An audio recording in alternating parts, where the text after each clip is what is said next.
자, 그럼 이제 2024년 6월 23일 주일 예배의 설교 본문을 말씀드리고 함께 읽어보면서 오늘의 설교를 시작해 보도록 하겠습니다. 오늘은 창세기 24장 12절 말씀을 설교 본문으로 삼아서 5월과 6월 예배 주제인 섬김에 대한 이야기를 계속 이어가 보도록 하겠습니다. 창세기 24장 12절을 다 같이 함께 읽어보도록 하겠습니다. 그가 이르되 우리 주인 아브라함의 하나님 여호와여, 원하건대 오늘 나에게 순조롭게 만나게 하사 내 주인 아브라함에게 은혜를 베푸시옵소서. 아멘. 자, 저는 우리가 함께 읽어본 창세기 24장 12절 말씀을 가지고 내 문제처럼 최선을 다하는 섬김이라는 제목으로 잠시 말씀을 전해 보도록 하겠습니다. 오늘은 오랜만에 설교 제목을 한번 따라 읽어보면 좋겠네요. 내 문제처럼 최선을 다하는 섬김. 내 문제처럼 최선을 다하는 섬김. 한 번 더 따라 읽어보겠습니다. 내 문제처럼 최선을 다하는 섬김. 내 문제처럼 최선을 다하는 섬김. 아멘. 예, 감사합니다. 자, 제가 어느새 싱가포르 생활을 만 7년을 넘기고 8년째 살아가고 있습니다. 2017년 4월 19일 아침에 도착을 해서 아내가 그 전에 싱가포르에서 잠시 다녔던 로컬 교회에서 만났던 셀리더가 소개해 주어가지고 집을 구하고 계약을 해서 한 4년 정도 산 적이 있습니다. 그리고 지금 살고 있는 아파트 단지로 이사를 했는데요. 첫 번째 집에서는 2년을 살았고 집주인이 너무 좋아서 저희가 정기적으로 만나서 교제도 하고 식사도 하고 그랬는데 그 집주인이 집을 팔아야 하는 상황에 놓이게 되어가지고 어쩔 수 없이 한 번 더 이사를 해서 지금의 집에 살고 있습니다. 제가 이 과정에서 한국에서는 잘 경험해보지 못했던 에이전트의 존재를 알게 되고 또 도움을 받아오고 있다고 생각합니다. 물론 한국으로 치면은 부동산 중개업자니까 그 개념 자체가 뭐 생소한 거는 아니죠. 그럼에도 불구하고 한국보다는 싱가포르에서 이 에이전트의 존재가 조금 더 절대적이 아닌가 하는 생각이 들 때가 있습니다. 사실은 이 에이전트는 어떤 계약을 해야 하는 양쪽 입장을 조율해 주기도 하고 계약을 이끌어내는 중재자라는 의미가 되겠죠. 그래서 양쪽으로부터 또는 한쪽으로부터 돈을 받고 일을 하기 때문에 사실은 누군가를 돕고 섬긴다라는 개념을 이 에이전트라는 단어에 부여하기는 쉽지 않아 보입니다. 물론 에이전트들 중에서 최소한의 비용을 받으면서 누군가를 도와주겠다라는 생각과 철학을 가지고 이 직업에 임하는 분들도 계신 걸로 알고 있습니다. 자, 어쨌든 에이전트라는 말에다가 누군가를 돕느니라는 의미를 온전하게 적용하기는 쉽지 않은 게 사실이죠. 그보다는 servant라는 말이 누군가를 돕는 의미가 더 분명할 것입니다. 물론 이 단어도 종이나 노예 등으로 원래 갖고 있는 섬김이라는 숭고한 의미보다는 뭔가 가치가 조금은 절하된 느낌을 주는 단어이기도 합니다. 그래도 에이전트보다는 섬김에 더 들어맞는 단어는 아마도 servant일 겁니다. 단어 자체가 serve, 섬기다라는 동사에서 왔기 때문에 더 당연한 것이겠죠.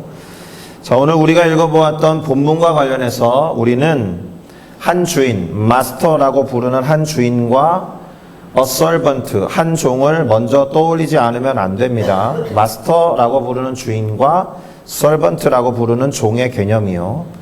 그러니까 오늘 본문에는 아브라함이라고 부르는 마스터와 엘리에셀, 사실은 본문에 나와 있지는 않지만 다른 본문을 통해서 알 수 있는 이름이 엘리에셀이거든요. 엘리에셀이라고 하는 서번트 사이에 이루어지는 대화, 그리고 주인 아브라함의 종 엘리에셀이 주인의 명을 받아서 사명을 어떻게 이루어가는지 기록되어 있는 본문을 살피게 됩니다.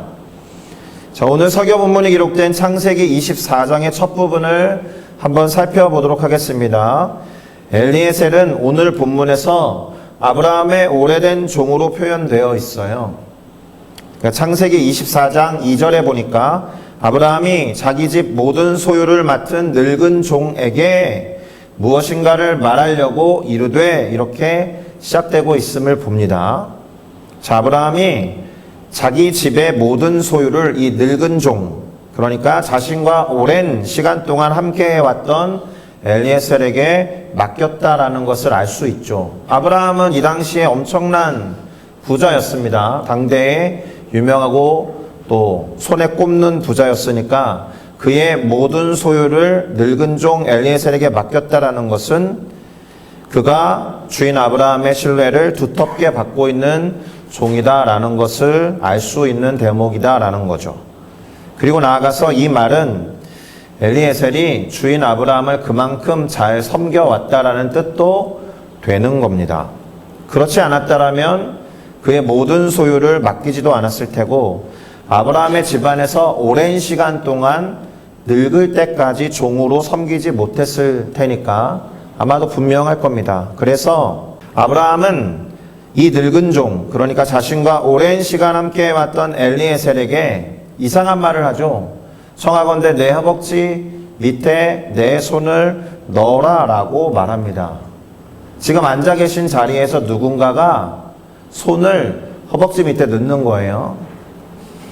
자, 주인이 종에게 또는 아버지가 자식에게 중요한 이야기를 하고 그 이야기와 관련해서 맹세를 받거나 서약을 받거나 다짐을 받을 때 행하는 일종의 습관과 관습 같은 거였어요.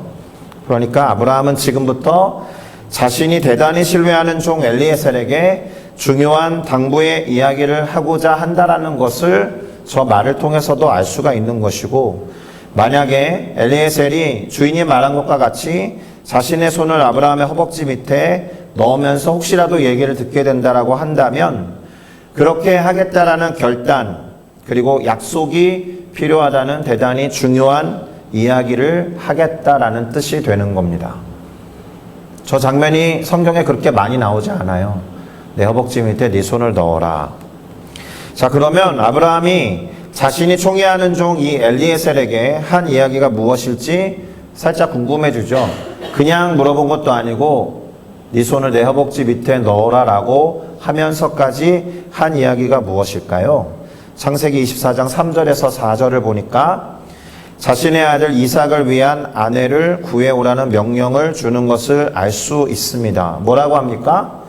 엘리에셀아, 우리가 거주하는 이 지방 곧 가나안 족속의 딸 중에서 내 아들 이삭을 위해 아내를 택하지 말고 내 고향, 그러니까 나의 친척과 족속이 머물러 살고 있는 땅으로 가서 그곳에서 내 아들을 위한 아내를 선택해 달라라고 부탁, 명령 또는 지시를 하고 있는 거예요.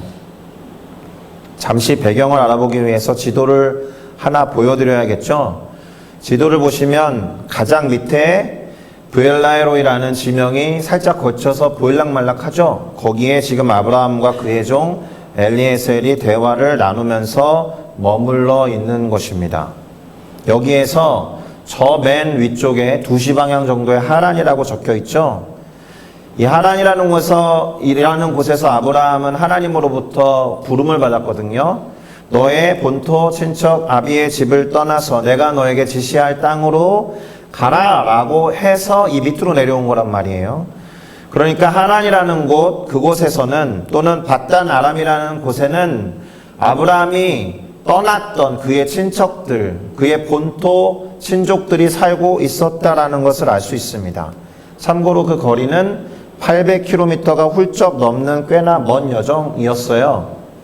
오늘날과 같이 교통이 발달한 시대가 아니잖아요. 그래서 우리가 서울에서 부산 갈 때 450km나 500km 정도를 KTX를 타면은 3, 4시간에 갈 수 있는 그런 입장이 아니잖아요. 그리고 로마 제국이라는 위대한 제국이 길을 닦아 놓아서 도로 상황이 좋은 상태도 아니었다라는 점에서 사실은 주인의 명령 또는 지시 또는 부탁을 받고 가는 여정을 쉽게 결심하기가 어려웠을 여정이었다라는 겁니다.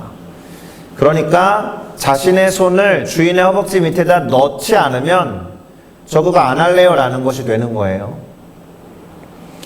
자, 역시나 이 엘리에셀은 주인을 위해서 충성스러운 섬김의 긴 여정을 시작할 것으로 보입니다. 자, 이와 같은 주인의 명령이랄까 아니면 제안이랄까 아니면 지시랄지 부탁이라고 할 수 있는지 어쨌든 이 말을 듣고 엘리에셀이 물어보는 것이 하나 있었습니다. 주인에게 5절을 한번 보겠습니다. 어쨌든 그렇게 가서 만난 여자, 그러니까 당신의 아들 이삭의 아내로 생각한 여자가 그 멀리 하나안 땅으로부터 지금 우리가 살고 있는 가나안 땅으로 오려고 하지 않는다라면 어떻게 해야 할까요? 이렇게 물어본 거예요. 주인의 아들 이삭을 그 땅으로 데리고 가는 게 맞겠습니까? 이렇게 물어본 겁니다. 자, 이에 대해서 아브라함이 뭐라고 답했는지 6절을 한번 볼까요? 단호하게 말합니다. 아니다. 내 아들을 그리로 데리고 가지 아니하도록 하여라. 이렇게 말합니다. 자, 우리는 지금 오늘 본문에서 대단히 중요한 지점을 지나고 있어요.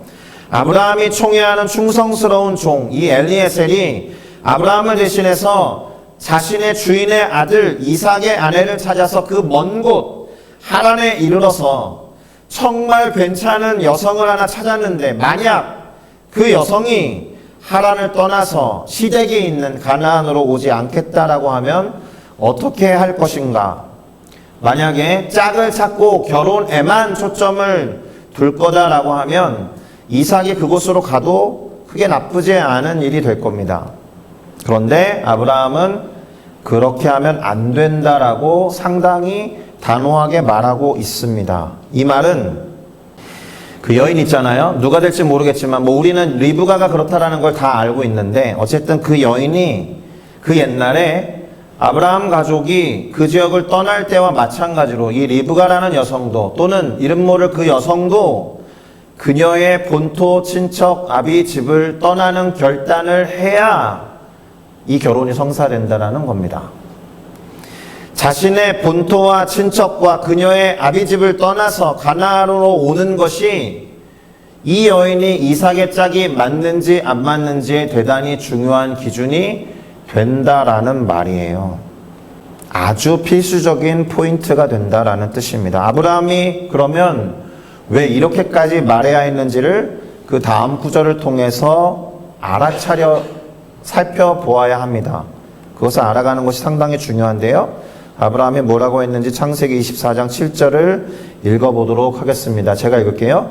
하늘의 하나님 여호와께서 나를 내 아버지의 집과 내 고향 땅에서 떠나게 하시고 내게 말씀하시며 내게 맹세하여 이르시기를 이 땅을 지금 내가 밟고 있는 너와 대화하고 있는 이 땅을 내 씨 곧 나의 자손에게 주리라 하셨으니 그가 먼저 사자를 보내서 하나님이 짝지어준 짝이 맞다면 이곳으로 내 아들을 위하여 옮겨오게 할 것이다. 네가 거기서 내 아들을 위하여 여기로 옮겨오고자 하는 아내를 택하게 될 것이다. 이렇게 말한 겁니다. 무엇이 보이십니까? 아브라함의 믿음이 보이죠. 무엇에 대한 믿음입니까? 하나님께서 하신 말씀, 하나님께서 그와 맺은 언약에 대한 믿음이 보이죠. 그것이 아브라함의 기준이었습니다. 여기에서 중요한 것이 있습니다. 이게 섬김이라는 주제와 직접적으로 관련되는 것은 아니지만 하나님에 대한 아브라함의 신뢰와 믿음, 그리고 또 하나님이 하신 말씀과 약속에 대한 확신과 믿음이 아브라함에게 있었다라는 건데요. 자, 아브라함의 믿음은 아들 이삭을 낳는 것으로 그치지 않았다라는 게 중요합니다. 100세에 이삭을 주신 것만으로도 와, 하나님이 나와 하신 약속을 지키셨구나, 감사하다 이렇게 생각하면서 그 믿음이 끝날 수도 있었는데, 또는 하나님이 모리아의 한 산에서 너의 아들 이삭을 번제물로 바치라 라고 했을 때에 그렇게 행한 것으로도 충분한 믿음이었을 텐데, 지금 아브라함의 믿음은 거기에서 끝나지 않고 지속되고 있다라는 거예요. 하나님과 맺은 언약에 대한 믿음이. 아브라함은 하나님이 하신 약속을 그의 삶에 끝나는 순간까지, 아니 자기 자손에게까지 계속해서 유지되고 성취되는 것을 기대하고 있었음을 알 수 있다. 중요합니다, 이게. 그건 우리 아버지의 믿음이지, 그건 우리 할아버지의 믿음이지. 그런 거 있죠? 나도 태어나기 전에 우리 어머님이 나를 드렸다는 거예요. 주의 종으로 바쳤다라는 거예요. 그런 분들 있고 그런 분들이 목회자 되신 분들 많거든요. 그게 그분의 믿음입니까? 그래도 서원하면서 바쳤던 어머님의 믿음이 또는 아버님의 믿음이 할아버지 할머니의 믿음이 후손들에게까지 연결되게 하는 데에는 아브라함과 같은 저런 태도와 자세를 통해서 그렇게 연결되고 이어지는 것이구나라는 것을 우리는 알아차릴 수 있다라는 겁니다. 지금 갖고 있는 믿음, 지금 갖고 있는 하나님과의 맺은 언약과 약속이 내 시간에서 그치지 않고 내 아이들의 시간과 내 후대의 시간으로 계속 이어지기를 바라고 소망해야 할 줄로 믿습니다. 자, 그리고 섬김과 관련해서 더 중요한 사실이 있습니다. 지금 아브라함이 갖고 있고 이 종 엘리에셀에게 보일 만큼 했던 이 말씀 있잖아요. 하나님과 하나님의 말씀에 대한 이 믿음과 확신을 누가 봤다는 거예요? 아브라함과 오랜 시간 동행했던 충성된 종 엘리에셀이 확인하고 보았다라는 점이 중요합니다. 엘리에셀이 물었던 질문에 답하는 자신의 주인 아브라함의 이야기를 듣고는 늘 그래왔듯이 이 충성스러운 종이 주인 아브라함의 명령에 순종하거나 부탁을 들어주는 섬김을 드디어 결단하게 됐어요. 그래서 어떻게 했다는 거예요? 엘리에셀이 이제 그의 손을 주인 아브라함의 허벅지 아래에 넣고 맹세를 하게 된 겁니다. 중요한 거예요. 그냥 네가 가가지고 내 아들 이삭의 짝꿍을 좀 찾아봐. 네, 알겠습니다 하고 넣은 게 아니라 필요하다고 생각하는 질문을 하고 그 질문을 통해서 답한 아브라함을 통해 나의 주인 아브라함이 우리가 섬기는 하나님에 대한 믿음이 여전하구나라는 것을 듣고 나서야 손을 넣고 그 명령에 순종하기로 결단했었다라는 겁니다. 그러니까 이제부터 엘리에셀이 보여주는 그 주인 곧 아브라함을 향한 섬김은 지금 무엇에 근거했다라고 봐야 돼요? 내가 종이고 주인이 명했으니까 그냥 하는 거지가 아니라 주인 아브라함을 통해 확인했던 하나님과의 관계 안에서 확인한 믿음과 신앙에 근거해서 섬김을 시작했다라는 겁니다. 그래서 어떻게 됩니까? 10절과 11절에 보니까 엘리에셀이 이제 길을 떠나요. 주인 아브라함의 재산 중에서 낙타 여러 마리를, 그것도 가장 좋은 10마리를 골라서 끌고 길을 떠납니다. 물론 타고도 갔겠죠. 800km가 넘는 긴 여정을 기꺼이 시작합니다. 자기 자신의 아들의 아내 곧 며느리를 구하러 가는 게 아니에요. 자신이 섬기는 주인의 아들, 자기도 섬기게 되겠지만 어쨌든 이삭의 아내를 찾아서 메소포타미아로 갔고 나홀의 성 하란 부근에 이르는 겁니다. 자, 낙타를 성 밖에 우물 곁에 꿀려 놓았어요. 그리고 때가 저녁이 되었기 때문에 성 안에서 여인들이 물을 기르러 나오는 것을 보게 됩니다. 그리고는 오늘 읽었던 설교 본문이 이어집니다. 아브라함의 종 엘리에셀이 하나님께 기도한 내용입니다. 창세기 24장 12절인데요. 이것은 한번 같이 읽어봐도 좋겠습니다. 같이 읽겠습니다. 그가 이르되 우리 주인 아브라함의 하나님 여호와여 원하건대 오늘 나에게 순조롭게 만나게 하사 내 주인 아브라함에게 은혜를 베푸시옵소서. 아멘. 이렇게 기도한 거예요. 순조롭게 주인의 아들 이삭의 아내가 될 여인을 만날 수 있도록 은혜를 베풀어 주십시오 라고 기도했습니다. 그런데 은혜를 베풀어 달라는 것을 자기 자신에게 해달라고 기도하지 않았다라는 거죠. 내 주인 아브라함에게 은혜를 베풀어 주십시오 라고 기도했다라는 것이 대단히 흥미로운 지점입니다. 이 사람은 왜 이렇게 기도했을까요? 자신에게가 아니라 왜 주인인 아브라함에게 은혜를 베풀어 달라고 기도한 걸까요? 주인의 일이니까 그렇겠죠, 당연히. 주인이 명한 명령이니까. 주인을 대신해서 지금 섬기는 일을 하고 있으니까. 그래도 이렇게 기도하는 게 상식적이지 않아요? 하나님, 제가 주인의 명령을 받아서 여기까지 왔는데 주인의 명령을 잘 수행할 수 있도록 저에게 은혜를 베풀어 주세요 라고 기도하는 게 상식적으로 보이지 않아요? 그런데 이 사람은 그렇게 기도하지 않았다라는 거예요. 내 주인 아브라함에게 은혜를 베풀어 주십시오. 이 말은 내 주인의 일과 나의 일을 동일시할 만큼 섬기고 있다라는 것의 방증입니다. 지금 자신이 이렇게 움직여서 긴 길을 걸어온 이유가 자신이 주인으로 섬기고 있는 아브라함이 하나님과 그 말씀을 신뢰하고 전적으로 확신하는 믿음을 보았기 때문에 그 믿음의 근거에서 출발했으니 아브라함의 믿음의 근거에서 아브라함에게 은혜를 베풀어 달라고 기도했다라는 거예요. 구체적으로 어떻게 은혜를 베풀어 주시면 좋겠느냐라고 14절이 이렇게 그가 기도했음을 알 수 있습니다. 혹시라도 한 소녀가 다가오면 그녀에게 이렇게 말하겠다라는 거죠. 너는 물동이를 기울여서 나로 마시게 하라. 나한테 물 좀 줄래? 이렇게 말하면 그녀가 대답하기를 마시십시오 하고 내가 당신의 낙타에게도 물을 좀 줘도 되겠습니까? 이렇게 한다면 그녀가 주께서 주의 종 이삭을 위하여 정하신 여인이라는 것을 알아차리겠다. 이로 인해서 주께서 나의 주인 아브라함에게 은혜를 베푸신 것을 알겠다라고 말한 겁니다. 일종의 표적을 구한 거예요. 그래서 결국 이삭의 아내가 될 리브간을 만나게 되고 가나안 땅으로 그녀를 데리고 온다라는 것이 오늘 본문 창세기 24장의 주된 내용이 되겠습니다. 24장은 꽤 길어요. 예.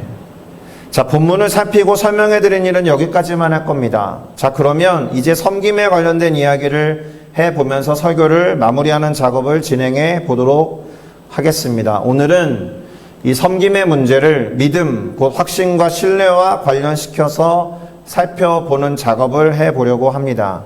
자, 그러기 위해서 우리가 던져봐야 되는 중요한 질문이 하나 있습니다. 아브라함의 종 엘리에셀이 주인이 부탁한 것을 마치 자신의 문제인 것처럼 생각하면서 최선을 다해서 섬기게 된 가장 중요한 이유가 무엇인가? 엘리에셀은 에이전트가 아니잖아요. 서번트, 곧 종이니까. 그러니 주인의 명령을 들었으니 나는 종이니까 단순히 순종한 것, 그 이상도 그 이하도 아니다라고 봐도 물론 될 테지만 그럼에도 불구하고 오늘 잠깐 짧게 살펴본 본문을 통해서 알 수 있었던 것은 이 사람은 마치 주인의 일이 자신의 일인 것처럼 최선을 다해서 행하는 모습을 보여주고 있다라는 겁니다. 그가 행했던 긴 여정을 통해서도 알 수 있죠. 그리고 그가 주인 아브라함에게 던졌던 질문을 통해서도 알 수 있죠. 무엇보다도 하나님께 드렸던 기도를 통해서 알 수 있죠. 하나님께 자기 자신에게가 아니라 주인에게 은혜를 베풀어 달라고 기도하면서 이삭의 아내가 누가 될 것인지를 분별하게 해달라고 표적을 구하기까지 한 모습을 통해서 알 수 있죠. 어떻습니까?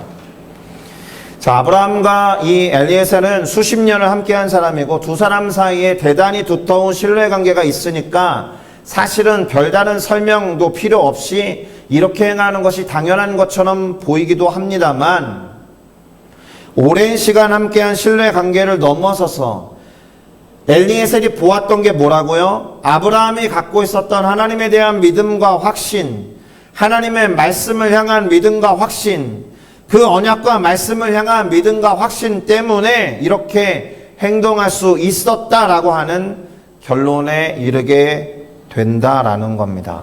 자, 그러면 나 자신의 문제를 다루듯이 다른 일을 섬기는 것이 우리가 하는 게 과연 가능한 일인가? 각자에게 물어볼 필요가 있죠. 답은 항상 가능하지는 않다가 될 겁니다. 그 사람과의 관계가 어떠하냐에 따라서 대단히 많이 달라질 겁니다. 나랑 전혀 상관없는 사람의 일을 내 일처럼 다루는 의인은 손에 꼽잖아요. 역사 속에서도.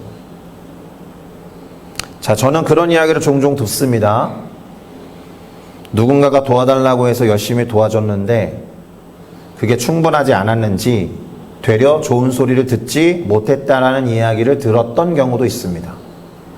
또는 도와줬는데 감사하다는 말을 제대로 듣지 못했다는 이야기, 이런 이야기를 제법 듣습니다. 도와주는 이나 섬기는 이 또는 도움을 받는 이나 섬김을 받는 이가 서로에 대해서 온전한 시선을 갖지 못했을 때 이와 같은 대화 양상이 벌어지죠. 또한 돕는 이가 또는 섬기는 이가 최선을 다했는지 다하지 못했는지 우리가 알 수 있는 문제도 아니에요. 그렇지 않습니까? 또는 섬김을 받은 이가 섬김이 충분하지 않다라고 일방적으로 생각하고 판단해 버렸을 수도 있습니다. 언니면 저한테 이렇게라도 해줬을 것 같은데 뭐 이렇게 해서 서운함을 표현하는 경우가 제법 있지 않습니까?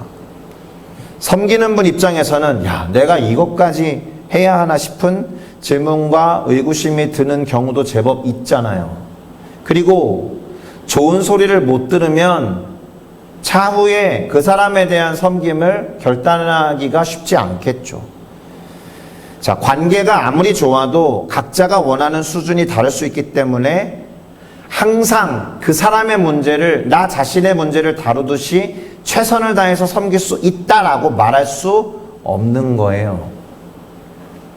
그래서 섬김을 주고받으면서도 도움을 주고받으면서도 안타깝게도 관계가 소원해지거나 깨어지는 경우가 제법 있습니다.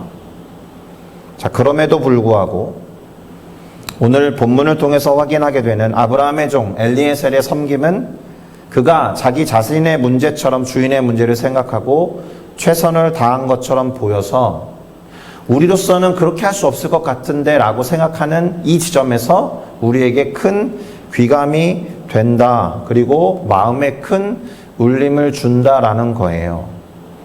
그리고 그의 그러한 섬김이 아브라함의 아들 이삭에게 리브가라고 하는 하나님이 예비하신 배우자를 만나게 함으로써 중요한 게 뭐예요? 아브라함에게 약속하신 언약이 이삭에게로, 이삭으로부터 야곱과 이스라엘 백성에게로, 이스라엘 백성을 통해서 예수 그리스도에 이르는 계보가 유지될 수 있게 했다라는 거죠.